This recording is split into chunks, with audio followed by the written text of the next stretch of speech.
Pull up a map of Europe. Mark every place Russia has positioned influence or military presence. North, Belarus, Kaliningrad. Baltic pressure. East, Ukraine invasion. Moldova pressure. Southeast, Bulgaria, Serbia. Heavy influence in Greece. Orthodox ties, economic penetration. South and Mediterranean. Syria with Russian military bases. Presence in Lebanon, Libya, North Africa. See the pattern? Russia has surrounded Europe on every side, except one, Turkey, the only significant gap in Russia's encirclement of Europe. And Turkey isn't just any gap. Turkey controls the Bosphorus and Dardanelles Straits, Russia's Black Sea Fleet. Bottled up without those straits, Turkey is NATO's southern anchor, the alliance's entire southern flank. Turkey blocks Russian access to the Mediterranean on the southern route. Turkey controls the land bridge between Europe and the Middle East. Turkey offers energy corridors that bypass Russian pipelines. Turkey has the second largest NATO military.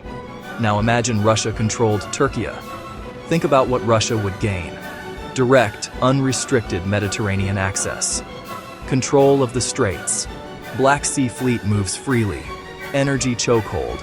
Controls both northern and southern routes to Europe. Land bridge to Middle East. Projects power directly. NATO's southern flank, eliminated entirely. Greece, isolated, forced into Russian orbit. The Balkans, absorbed without resistance. Europe, completely surrounded with no gaps. This is why Turkey must be delegitimized from every direction. Historical angle. Turks are evil according to Hadith prophecy. Religious angle. Ottomans weren't real Muslims from Salafis. Return Hagia Sophia to Russia from Russophile scholars. Ethnic angle. Kurdish separatism armed and funded. Armenian genocide narrative weaponized for territorial claims. Greek territorial claims encouraged. Politically. EU tensions. Turkey is unreliable NATO ally. Economically. Currency attacks. Tourism, disruption, trade manipulation. Every narrative. Every pressure point. Every division serves one goal: weaken Turkey. Isolate Turkey from the Muslim world. Prepare the psychological ground for Turkish territorial losses. Because the map doesn't lie. Control Turkey, control Europe. Turkey isn't just another Muslim country. It's the final geographic obstacle to Russian domination. 504 wars against Muslims in 550 years. That's a new war every 1.09 years on average. This isn't occasional conflict. This is systematic, continuous, relentless aggression as a defining feature of Russian imperial expansion. Let's go through this geographically. The Tatar Khanates, 1500s to 1700s. Kazan Falls 1552. Astrakhan 1556. Crimea 1783. Siberian Khanate 1598. Brutal conquests, forced conversions, cultural erasure, the Caucasus, 1700s to present. Dagestan, Chechnya. Wars in the 1700s, 1800s, 1990s, 2000s. The Circassian Campaign, 1763 to 1864. 90% of the population killed or expelled. An entire people nearly exterminated. Ingushetia, Kabarda, Balkaria, all conquered. Central Asia, 1800s to 1900s. Kazakh Khanate, Khiva, Bukhara, Kokand, Turkmen tribes. Göktepe, 1881. 15,000 Turkmen massacred in a single battle. The Ottoman Wars, 1500s to 1900s. At least 12 major Russo-Turkish wars. Every single one aimed at Black Sea control, the Straits, Constantinople, destroying the Caliphate. Persian Wars, 1600s to 1800s. Iran loses the entire Caucasus region. Afghanistan. Soviet invasion, 1979 to 89.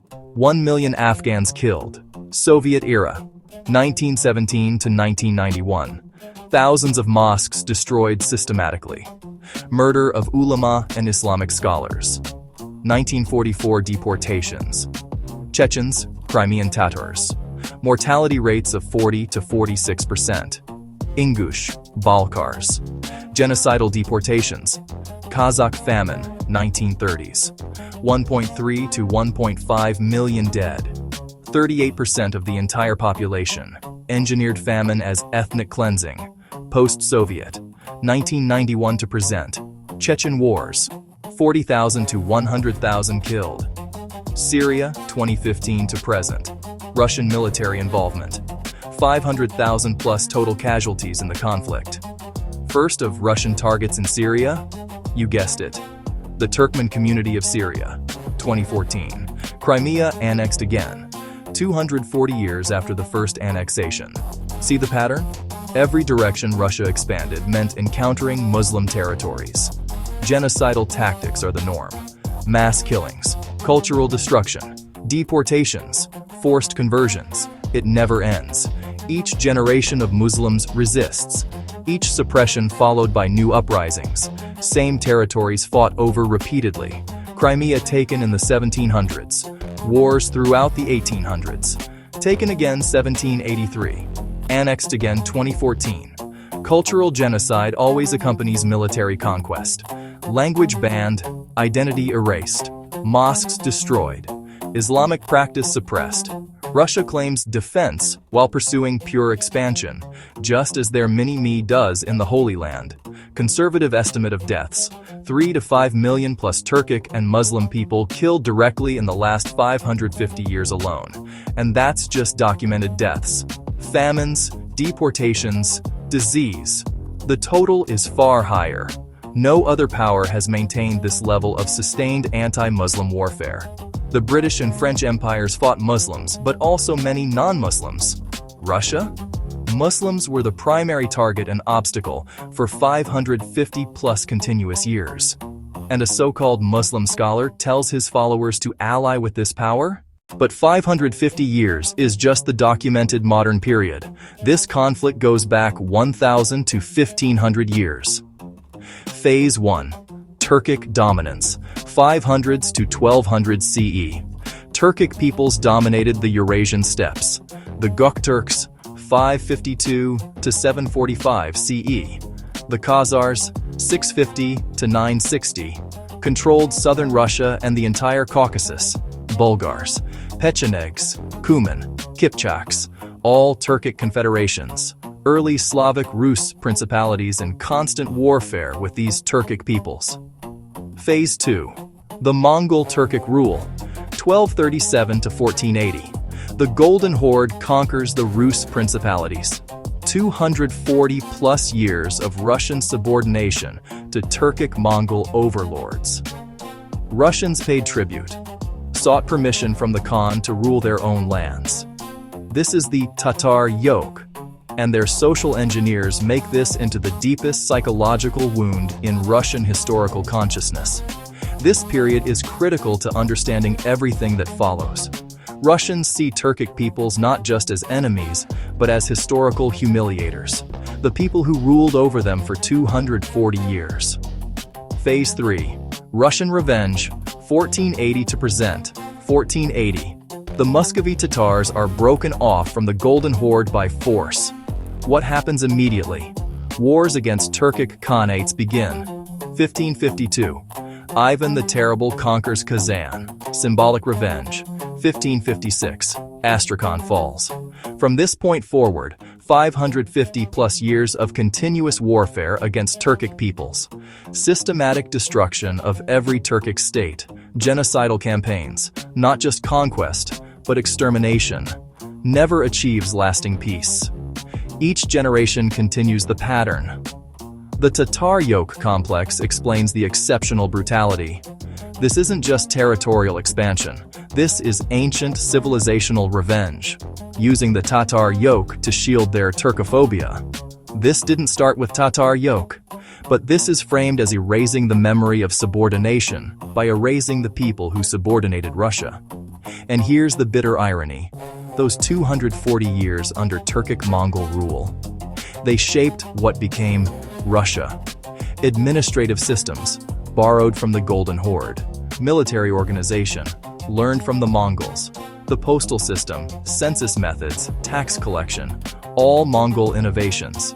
Even Russian Tsarist autocracy heavily influenced by the Khan's absolute power. But Russian nationalism requires denying these influences, portraying the Tatar yoke as purely negative, claiming pure Slavic origins, treating 240 formative years as an aberration to be avenged rather than acknowledged. The result? 1,000 years of Slavic-Turkic conflict, 504 documented wars in the recent period, an entire millennium of continuous antagonism, and today, only one independent Turkic Muslim state remains with full sovereignty: Turkey. Every other Turkic people? Conquered, absorbed, or destroyed. The Tatars? Conquered. Central Asian Turkic peoples? Conquered. Caucasian Turkic peoples? Conquered. Only Turkey remains. And that's why the pressure on Turkey is so intense. Modern DNA studies reveal something Russian nationalists desperately want hidden. Russians are not pure Slavs. Genetic testing shows significant Turkic-Mongolic admixture, 10 to 30% in many Russian populations. That 240-plus years of Golden Horde rule? It left a massive genetic impact. Intermarriage between Russian nobility and Tatar aristocracy was common. Many Russian noble families have documented Turkic-Mongolic origins. They just don't advertise it. Add the Finno-Ugric substrate. Northern and Central Russia were originally Finno-Ugric territories before Slavic expansion, plus various Baltic, Iranian, and Caucasian admixtures. Russian is a mixed population, not a pure ethnic group. Yet Russian nationalism emphasizes pure Slavic heritage, racial superiority over Asiatic peoples, a clear European versus Asian barbarian divide. But genetic reality? Russians are significantly mixed with the very Asiatic peoples they claim superiority over. Many Russian families have Turkic-Mongolic ancestors. Physical features often show this mixture. The hatred is partly self-hatred projected outward. Now here's something fascinating about the word Slav itself. In medieval Europe, Slav became synonymous with slave. German, sklave, French, esclave, Italian, schiavo. Why? Because Slavic peoples were frequently enslaved. The word slave literally comes from Slav. This reveals historical reality. Slavs were victims, not conquerors. Other Slavic peoples have Turkic DNA too. Poles, Czechs, Slovaks, Croats, Serbs, Bulgarians. But they genuinely share Slavic heritage, were historically victims of empires, are more genetically homogeneous. Russia, genetically mixed. Slavic plus Turkic-Mongolic plus Finno-Ugric, which is a type of Turkic too. Russia became an empire unlike most Slavs. Appropriated Slavic identity as legitimating mythology for imperialism. Uses Slavic brotherhood as a tool, pan-Slavism, to dominate other Slavs. Poland? A fellow Slav. Russia partitioned and occupied Poland.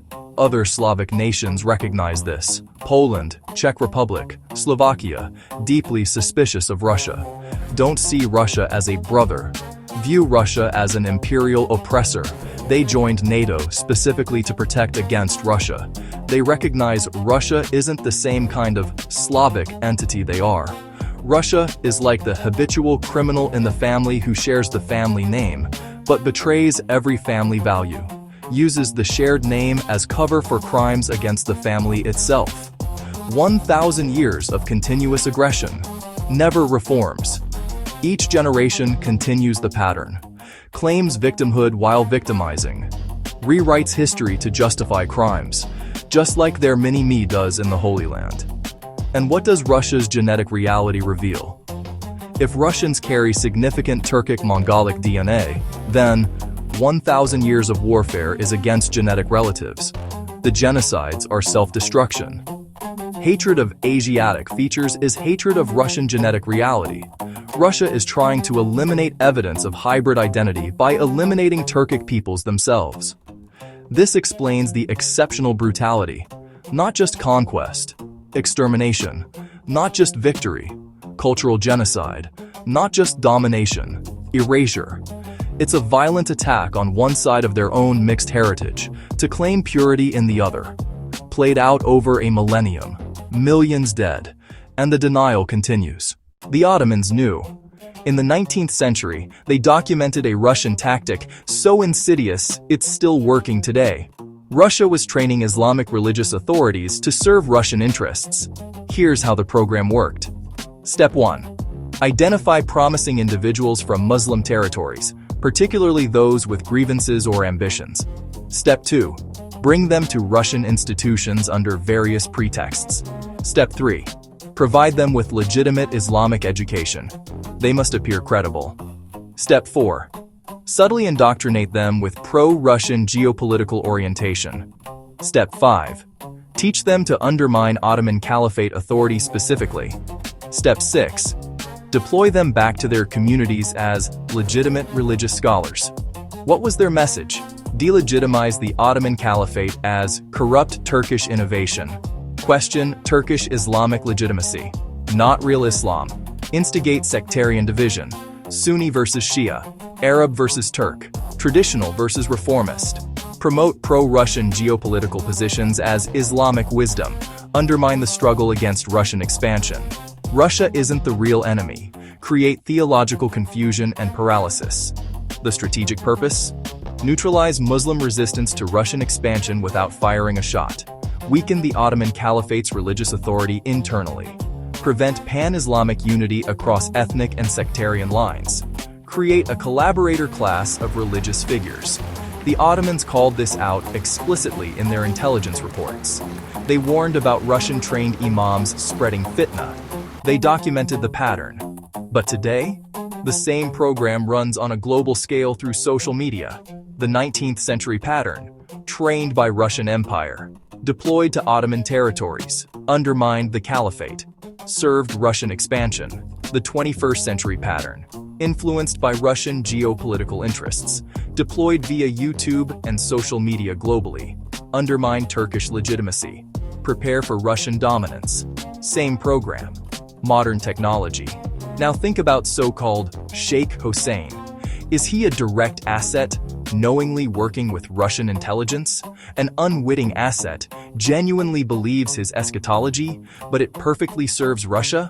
A useful idiot, promoted by Russian information operations whether he knows it or not. Regardless of which, the result is identical. Islamic religious authority serving Russian geopolitical strategy. With 1,000 years of Russian genocide against Muslims documented, Hossein tells Muslims to ally with their genocidal enemy. Either he's ignorant of this history, which makes him unqualified to give strategic advice, or he's aware, which makes him complicit in deception. The Faux Imam program. 200+ years of this specific operation. Total Russian anti-Turkic campaign, 1,000 to 1,500 years. And Muslims still follow scholars who preach alliance with Russia. We've traced 3 separate timelines of destruction. Now we see where they converge. Timeline 1. Russian versus Turkic peoples. 1,000 to 1,500 years of continuous warfare. From the Khazars to the Golden Horde, from Kazan to Crimea, from Circassia to Chechnya. 504 documented wars in just the last 550 years. Every Turkic state conquered. Every Turkic people subjugated. Except one. Timeline 2. Religious subversion. 225 years. The 19th century Faux Imam program. Russian-trained scholars deployed to undermine the Ottoman Caliphate, creating Islamic voices that serve Russian interests. Then and now. Timeline 3. Salafi Wahhabism. 280 years. From the Pact of Diriyah in 1744 to today, destroying the spiritual core of Islam. 300 Islamic heritage sites demolished. 98% of Mecca and Medina's history erased. The Prophet's own birthplace bulldozed. 3 different origins. 3 different methods. But look at the target. They all converge on one place. Turkey. Turkey is the last independent Muslim Turkic state with sovereignty, the inheritor of 1,000 years of Turkic resistance, the holder of Constantinople, Russia's 500-year obsession, the controller of the Straits, Russia's strategic prize, the final obstacle to Russian domination of Europe. Every narrative delegitimizing Turkey serves the 1,000-year Russian project. Turks are evil Turak, justifies Russian aggression. Ottomans weren't real Muslims, opens territorial claims. Give Hagia Sophia back. Gift Hagia Sophia to Russia as a gesture. This primes Muslims for territorial loss. Ottoman Islam was corrupt. Isolates Turkey from the Ummah. All three timelines. All preparing Muslims psychologically to not defend Turkey when Russia moves. Because if Turkey falls, the 1,000-year struggle ends. Russia wins completely. Every Turkic people conquered. No independent Muslim Turkic political entity remains.